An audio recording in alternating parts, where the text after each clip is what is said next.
The Denver Broncos have just re-signed a key starter and avoided a major setback. Plus, we've got a new name in the mix for the Sean Payton Apology Tour. The NFL's over-under projections are out, and once again, the Broncos are getting shortchanged. We've got a lot to break down, so let's dive in. First off, if you're new here, I'm a diehard Denver Broncos fan. It would really help out if you could hit that like and subscribe button to keep up with all the latest Broncos news and insights. Now, we all know that Sean Payton is one of the few coaches left in the NFL who still values the fullback position, and we just landed a great one. There were rumors swirling that after the Broncos acquired linebacker Dre Greenlaw and defensive tackle Kalia Tonga from the 49ers, we might also bring in another 49er, fullback Kyle Juszczyk. The buzz even reached legendary wide receiver Ed McCaffrey, who hinted that the Broncos were interested in Juszczyk, nicknamed Joker. But in reality, the Broncos have already signed a stud in Michael Burton, and the chemistry between him, quarterback Bo Nix, and any running back behind him is already off the charts.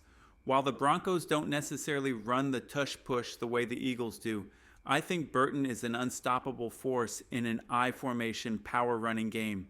His ability to open holes and lead the charge for our running backs is something special. And let's not forget, we saw Burton's connection with Bo Nix starting in training camp, and it's been smooth ever since.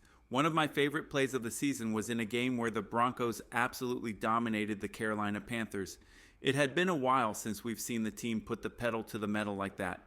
It was 4th and 2, and we were just bullying them.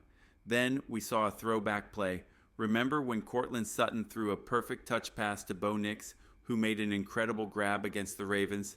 Well, this time Sutton launched one deep, and who was there to catch it?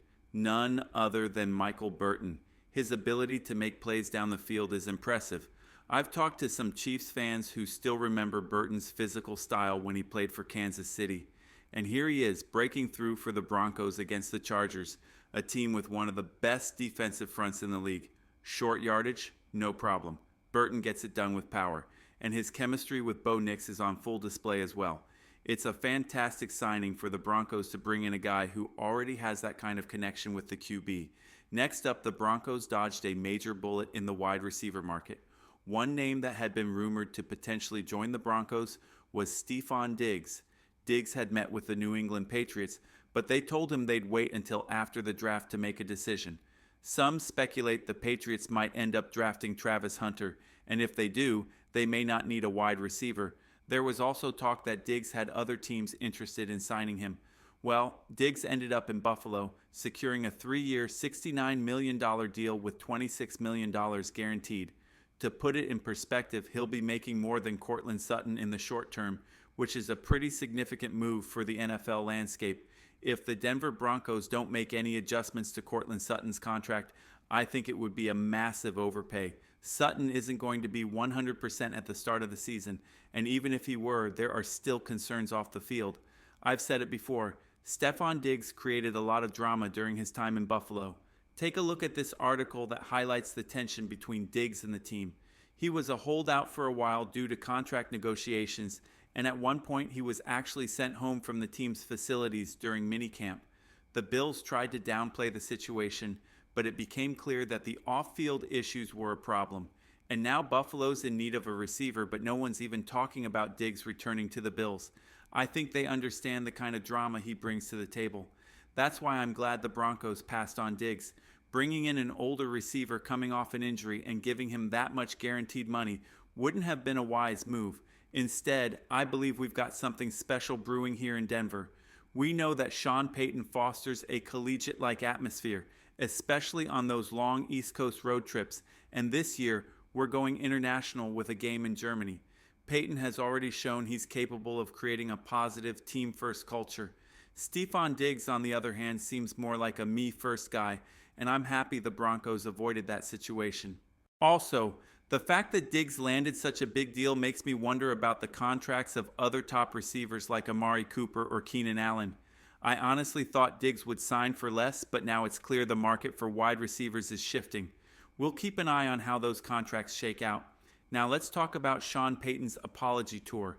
There's been a lot of negativity surrounding Payton, with some critics saying he's too authoritarian and that players don't enjoy playing for him. But what's fascinating is hearing praise from people who have every reason to criticize him. For example, Javonte Williams, who has every right to feel bitter, spoke highly of Payton in a recent interview.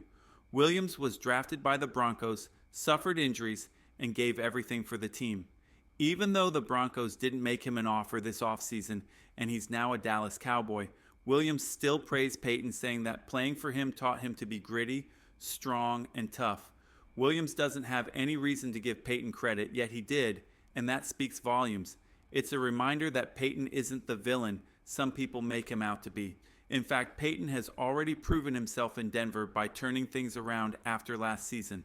Last year, the Broncos were projected to win only 5.5 games. Now, ESPN's over-under projection for the Broncos is set at 9.5 wins. From last year's disaster to now, that's a pretty incredible turnaround, and it's clear that Payton has played a major role in that. At 9.5 wins, it's a solid projection, but I honestly think the Broncos have the potential to be a 10-win team. With the roster we have, I believe that's our new floor. I'd confidently take the over on that number. When you break down the schedule, it's clear the Broncos are set up for success, and I'm feeling optimistic about our chances this season. ESPN also released their over-under projections for the rest of the NFL teams. Let's not forget how wrong they were about us last year. They have the Broncos finishing third in the division again, but I don't think that's going to happen. The Chargers, for example, are lacking explosive playmakers. They were exposed in the playoffs last season, with Justin Herbert throwing multiple interceptions. If Patrick Surtain had played the whole game, I'm confident we would have beaten them. And with Riley Moss fully healthy for the next matchup, combined with a focused effort where we don't let up, I believe we'll take them down twice this year. Mark my words, we're beating the Chargers twice, and you should be excited about that. Another reason to be excited about the future. The Broncos' young receiving core is looking really strong. Some advanced analytics recently showed just how good they are.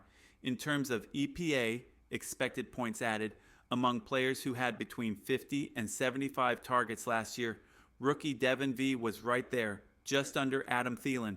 While there are players with over 75 targets who rank higher, it's impressive to see how well our young receivers have performed. With more involvement in the offense this year, I expect them to take significant steps forward. It's clear the Broncos' future is bright at wide receiver, and that's another reason to be bullish on this team. Finally, some surprising news. Russell Wilson is now with the New York Giants. This one is wild, but it's also something to keep an eye on. Wilson signed a deal worth up to $20 million, and while that sounds like it could free up cap space for the Broncos, unfortunately, it doesn't. However, it's still interesting to see where he ended up, especially since the Broncos will have the chance to face Wilson in Denver next season. Let's just hope he stays healthy, because that game is going to be one you won't want to miss.